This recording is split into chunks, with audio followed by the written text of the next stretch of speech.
Hello friends, welcome back to my channel. आज हम सब जा रहे हैं राजस्थान में जो मनसा देवी मंदिर है, जिसे दैमी माता मंदिर भी कहा जाता है, जो कि राजस्थान भैरोड में स्थित है। और आज हम सब वहीं जा रहे हैं, तो वीडियो को शुरू करते हैं। सबसे पहले मैंने धोला कुआं से हमने बस ले ली और यहाँ पे आपको जो राजस्थान रोडवेज होती है वो भी मिल जाएगी और आपको इस तरह की जो प्राइवेट बस होती है ये भी मिल जाएगी। ये आप पे डिपेंड करता है आप कौन सी बस लेना चाहते हैं। बाकी ये जो हमने ली थी ये स्लीपर वाली है, तो इसका मैं आपको रेट बता देती हूँ। स्लीपर वाले का जो प्राइस था वो आपका 150 रुपये पर पर्सन था, और जो नॉर्मल रोडवेज होती है हरियाणा और राजस्थान रोडवेज, उसके अंदर आपको 130 या 120 रुपये रेट देखने को मिल जाएगा। आप धोला कुआं से दिल्ली टू जयपुर वाली बस ले सकते हैं। बीच में ही भैरोड पड़ता है, आपको वो भैरोड पे उतार देंगे। और हमने जो बस करी थी, हम भैरोड तो नहीं उतरे थे, लेकिन हमने बस कंडक्टर को बोल के जो दैमी माता का मंदिर है उसके हम सामने ही उतरे थे। वहाँ से मंदिर अंदर 1 किलोमीटर की दूरी पर स्थित है। और अभी यहाँ पे हम राजस्थान में एंटर कर चुके हैं। हमें यहाँ पे पहुँचने में 3 से 4 घंटे का समय लगा है।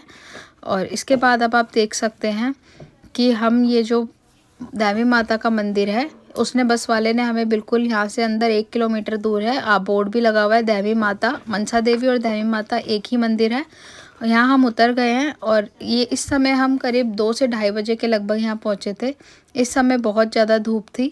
और जो यहाँ पे जो होता है नवरात्रे में मेला लगता है, ये साल के जो दूसरे नवरात्रे होते हैं इसके अंदर 9 दिन तक मेला लगता है।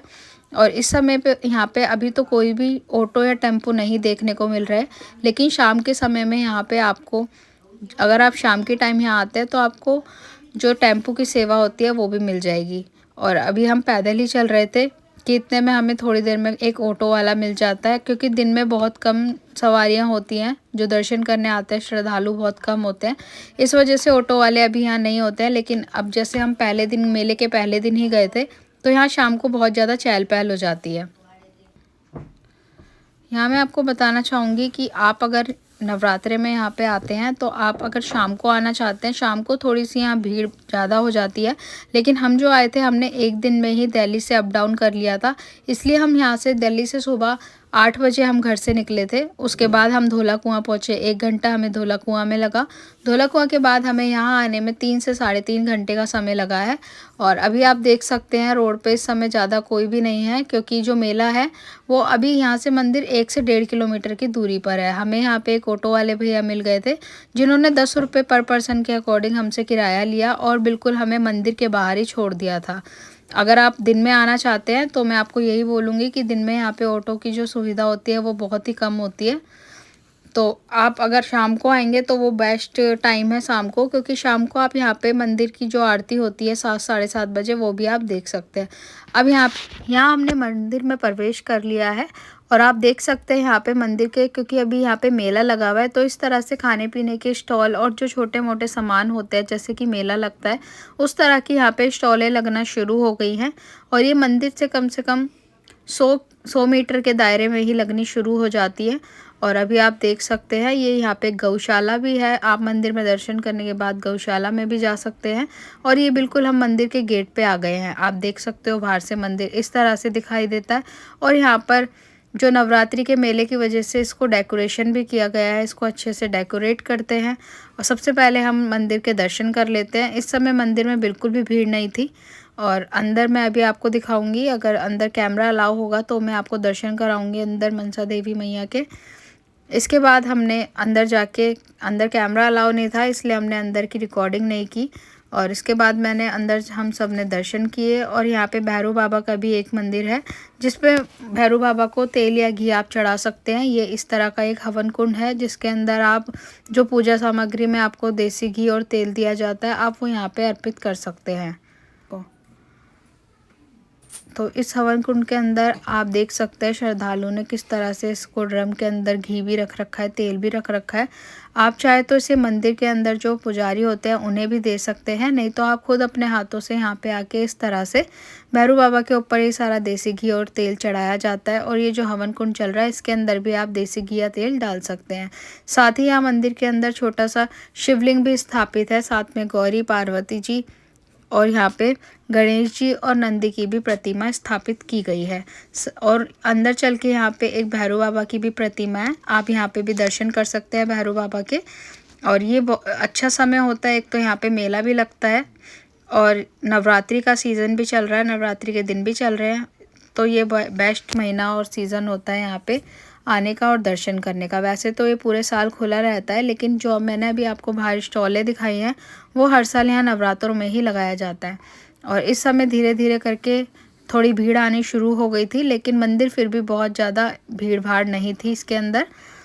और अभी हमारे दर्शन हो चुके हैं, अब हम बाहर चलते हैं।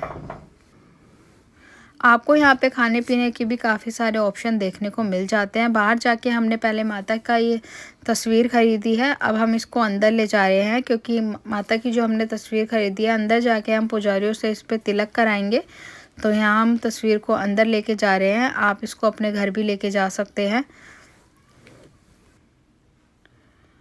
अभी मैं थोड़ा आपको अंदर से भी दिखा देती हूँ किस तरह से अंदर से मंदिर बना हुआ है। और इस समय भी ज़्यादा भीड़ भड़ाका बिल्कुल भी नहीं है, अंदर हमारी मैया रानी विराजमान है।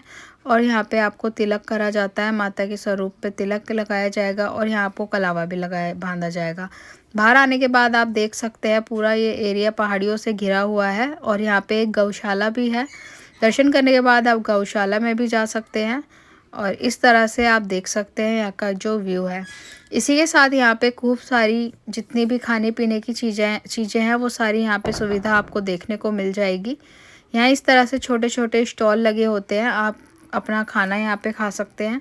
तो हमने सबसे पहले यहाँ पे हमने मोमोज़ खाए थे, उसके बाद हमने खाया रबड़ी फ़लूदा, साथ ही हमने पिज़्ज़ा भी बनवाया था। तो यहाँ का जो खाने की क्वालिटी है वो भी बहुत अच्छी है, सब कुछ आपको फ्रेश मिलेगा। ऐसी कोई भी चीज़ नहीं है जो आपको ऐसे लगे खाने में जो टेस्टी ना हो, क्योंकि राजस्थान के खाने की बात ही अलग होती है। यहाँ फिर हमने नूडल्स बनवाए थे जो कि उन्होंने उसी टाइम प्रिपेयर किए थे। सब कुछ यहाँ बहुत फ्रेश था। और चलते चलते हमें आने के टाइम पे अब हम दर्शन करके घर लौट रहे थे, लेकिन हमें रास्ते में कोई भी एक भी ऑटो देखने को नहीं मिला। तो हमें कम से कम 1 से 1.5 किलोमीटर तक हमें बाहर जो स्टैंड पे पैदल जाना पड़ा, क्योंकि जो ऑटो की सुविधा होती है वो आपको रात को ही देखने को मिलेगी।